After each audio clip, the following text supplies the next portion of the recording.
ये है नई Citroen C5 Aircross। कंपनी ने कुछ बदलावों के साथ एसयूवी का 2022 मॉडल बाजार में पेश किया है।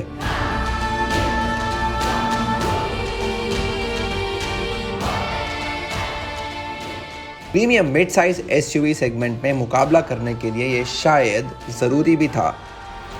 यहाँ Hyundai Tucson, Jeep Compass और Volkswagen Tiguan जैसी दमदार कारें मौजूद हैं। तो 2022 के लिए इस कार में क्या है नया, चलिए जानते हैं। Citroen C5 Aircross हमेशा से एक सुंदर दिखने वाली गाड़ी थी। इसकी स्टाइलिंग ज़रूर हटके थी, बट ये हमेशा से सुंदर दिखती थी और यही काम किया कंपनी के लिए जब उन्होंने इसको 2021 में लॉन्च किया। इसका स्टाइलिंग जो है बहुत ही टिपिकल है, जो ब्रांड के ओवरऑल ग्लोबल डिज़ाइन जो है उसको दर्शाता है। पर इस फेसलिफ्ट के साथ उन्होंने थोड़ी बहुत चेंजेस किए हैं, ज़्यादा नहीं है, बट जो भी चेंजेस है वो फ्रंट में ही आपको दिखेंगे। तो सबसे पहले और सबसे बड़ी जो चेंज है वो मिलता है आपको, ये रैप अराउंड हेडलैम्प्स मिलते हैं। पहले एक ट्विन सेटअप था, अभी एक सिंगल यूनिट है जो रैप अराउंड किया गया है, बट इसको एक डिस्टिंक्ट चेंज जो आपको दिखेगा वो है इसके एलईडी डीआरएल्स के वजह से। अब ये स्प्लिट है और ये आते हैं, डाइवर्ज होते हैं आपके साइड फेंडर्स पे। तो ये जो है लुक है वो काफ़ी ही अद्भुत है और जब रास्ते पे हम चला रहे थे तो लोग मुड़ मुड़ के हमें ज़रूर देख रहे थे। इसके अलावा अगर आप ग्रिल और शेफ्रॉन लोगो जो है, Citroen का जो लोगो है वो अनचेंज्ड है, इसको कुछ छेड़खानी इसके साथ नहीं हुई है, ये वही है जो पिछले मॉडल में भी आपको मिला था। इसके अलावा जब आप लोअर डाउन द सेक्शन जाएंगे तो आपको देखेंगे तो जो बम्पर है और जो स्किड प्लेट्स है इसको भी थोड़ा सा अपडेट किया गया है। अब वो थोड़ा ज़्यादा नीट दिखता है, इस कलर में भी काफ़ी अच्छे से निखर के आता है। इसके अलावा जो सेंट्रल एयर इनटेक्स जो है ये थोड़े नैरो हो चुके हैं अब, और जो साइड में आप देखेंगे तो आपको यहाँ पे डीप कट्स दिखेंगे। तो इसके कारण ये है, Citroen कहती है कि इसके वजह से इसके जो एरोडायनामिक्स है वो काफ़ी ज़्यादा बेटर हो गया है।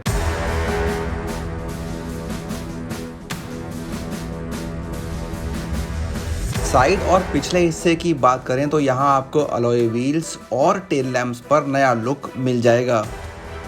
अब आपको बताते हैं कि कार का कैबिन किस तरह से बदला है। सबसे बड़ा फ़र्क है नया और पहले से बड़ा 10 इंच का टच स्क्रीन सिस्टम, जिसने 8 इंच के यूनिट की जगह ली है। इसको इस्तेमाल करना आसान है और यहाँ एंड्रॉयड ऑटो और एप्पल कारप्ले की सुविधा भी दी गई है। इंफोटेनमेंट सिस्टम के लिए टच बटन को अब ए कॉन्वेंस के नीचे लगाया गया है। वहीं नए टॉगल स्टाइल गेयर लीवर के साथ सेंटर कंसोल भी हल्का सा बदला है और ड्राइव मोड्स को भी अब एक नए बटन के जरिए चुना जा सकता है। सीट्स काफी आराम देती हैं और लंबे सफर पर ये बहुत काम आएंगी। इनके अलावा आर्मरेस्ट और सेंटर कंसोल पर लेदर और फैब्रिक मिलाकर लगाया गया है, काले और ग्रे रंगों में। कुल मिलाकर यही है कार के 2022 मॉडल के कैबिन में बदलाव।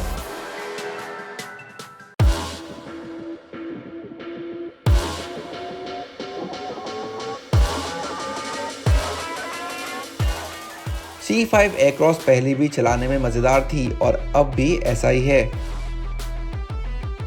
2 लीटर डीजल इंजन और इसकी ताकत, टॉर्क और माइलेज के आंकड़े सब कुछ पहले जैसे ही हैं। ड्राइव का अनुभव भी नहीं बदला है और शानदार आराम बरकरार है। पिछली कार की तुलना में आपको यहाँ कोई फर्क नहीं लगेगा। एसयूवी हल्की और फुर्तीली है और खराब सड़कों का आराम से सामना करती है। कम रफ्तार पर स्टीयरिंग बढ़िया रिस्पॉन्स देती है, लेकिन ऊंची स्पीड पर कुछ सुधार की गुंजाइश है। अब हमने जैसे आपको बताया C5 Aircross में वही डीजल इंजन आता है, तो उसकी पावर डिलीवरी भी सेम है, लीनियर है, काफ़ी पोटेंट है। आपको कभी भी ऐसे महसूस नहीं होगा कि इंजन आपको साथ नहीं दे रहा, पर इसको ज़्यादा बेहतर से आप एंजॉय कर सकते हैं अगर आपको इसको बहुत ही रिलैक्स मैनर में चलाए, क्योंकि ये गाड़ी बनाई गई है, इसको ट्यून ही किया गया है कंफर्ट देने के लिए। तो बेस्ट तभी होगा अगर आप इसको आराम से चलाएं। इसके अलावा जो आपको गियर बॉक्स मिलता है वो भी सेम ही है, वो टॉर्क कन्वर्टर ही है। इसके शिफ्ट्स काफ़ी स्मूथ है और हाई एक्सेलरेशन में ये अपने आप को काफ़ी अच्छे से हैंडल कर लेता है। आपको ऐसे कभी भी नहीं लगेगा कि ये कंफ्यूज्ड है या स्लगिश है थोड़ा सा, वो प्रॉब्लम इसमें नहीं है। इसके अलावा अगर हम ब्रेकिंग की बात करें तो बाइट काफ़ी पोटेंट है। आपको जब भी इमरजेंसी ब्रेकिंग करनी हो तो ये हमेशा चौकाना रहेगा, तो उसमें भी आपको कोई इशू नहीं है। इसके अलावा आपको काफ़ी सारे अलग अलग टाइप के ड्राइविंग मोड्स मिलते हैं, ट्रैक्शन मोड्स मिलते हैं, जो आप यहाँ पे जो स्विच है जैसे हमने आपको पहले बताया था उसको आप इस्तेमाल कर सकते हैं। और अलग अलग टेरेन्स अगर आप यूज़ करने वाले हो तो तब आप ये डिफरेंट मोड्स यूज़ कर सकते हैं।